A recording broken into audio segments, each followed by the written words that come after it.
Hey there, fabulous viewers!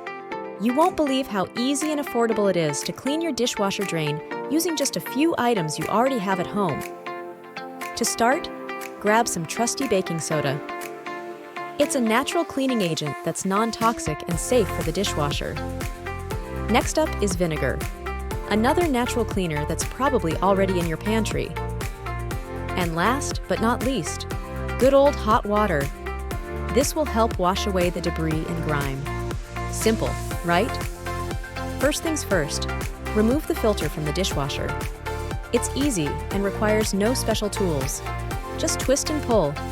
Then, generously sprinkle baking soda over the dishwasher drain. The powder will help break down all the grease and grime. Now, it's vinegar time. Pour about a cup slowly over the baking soda. Look at that fizz! It's working to naturally clean the drain without any harsh chemicals. Finally, it's ready for a rinse. Pour hot water gently over the fizzing solution to wash away the gunk. Replace the filter. Who knew cleaning the drain was so easy? And there you have it, a sparkling clean dishwasher drain. Achieved with natural, non-toxic ingredients you didn't even have to buy. Remember, a clean dishwasher is a happy dishwasher